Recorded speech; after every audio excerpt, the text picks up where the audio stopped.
Some cars don't come with any factory racks, rails, or even rain gutters. Well, never fear. The Q-Tower base rack system is up to the task of getting your gear out of the car so more friends can go in it.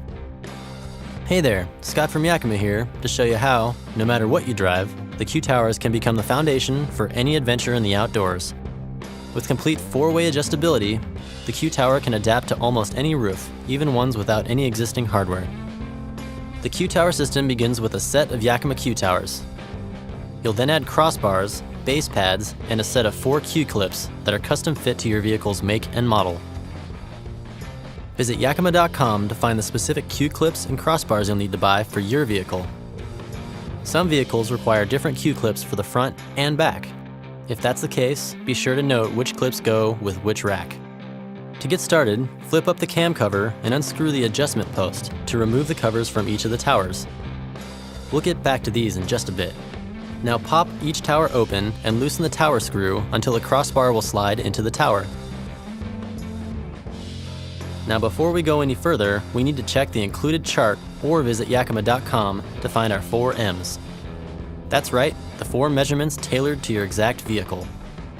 M1 and M3 are how far apart the towers on the front and rear bars need to be. As you measure, be sure to keep the bar centered. M2 is the distance of the front Q-Tower from the front of the roof. And M4 is the distance between the 2 bars of the Q-Tower rack system. Now we can tighten the towers to the bars, snap the covers shut, label the towers front and back, put on the correct base pads, and pop the end caps on. Hey, look at that! We've got racks. Let's get them on the roof already. Making sure both the car and the base pads are squeaky clean, place the towers on the roof of the car, and move the front tower until the tower base is exactly the distance listed as your M2, away from the nearest painted roofline corner. Check to make sure the racks are centered on the roof, and then step back to admire your handiwork. Now let's prep the Q-clips. Use the included vinyl pads to completely cover any part of the clip that will touch the car.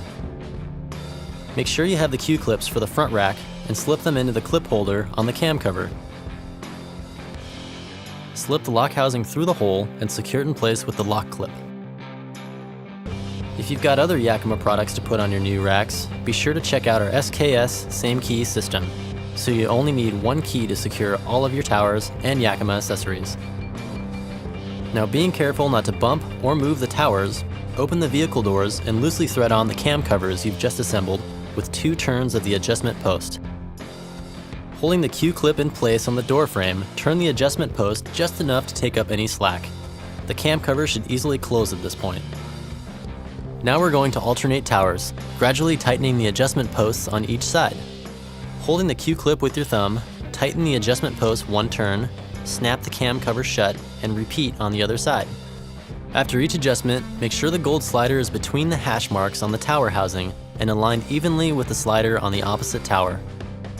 When both cam covers close with firm and equal resistance, compressing the base pads when closed, it's final safety check time. Tug hard on the Q-clip to check for tightness. The clip shouldn't move. Grab the crossbar between the towers and give it a push and pull using only arm strength. If there's any movement in the crossbar or the Q-clip, lift the cam covers and alternately add an equal amount of tension to each side until your rack is rock solid. Now let's lock down the back. Adjust the position of the rear towers with our final measurement, M4, the distance between the crossbars, measured center of bar to center of bar. Check to make sure the rack is centered on the roof, then repeat all the steps of attaching the Q-clips and locks and mounting and tightening the cam covers. This would be a great time to consider adding our recommended Yakima wind fairing for improved aerodynamics as well as extra style points.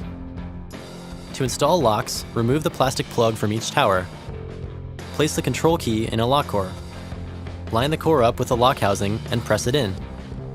Holding the lock core with your thumb, remove the control key, then use a locking key to turn and secure each lock. Go through the safety check steps again, and we're in business. The business of getting a bunch of gear into the great outdoors. So, even if your ride has nothing on top, it's easy to hit the open road when the gear goes here and friends go here. Yakima, take more friends.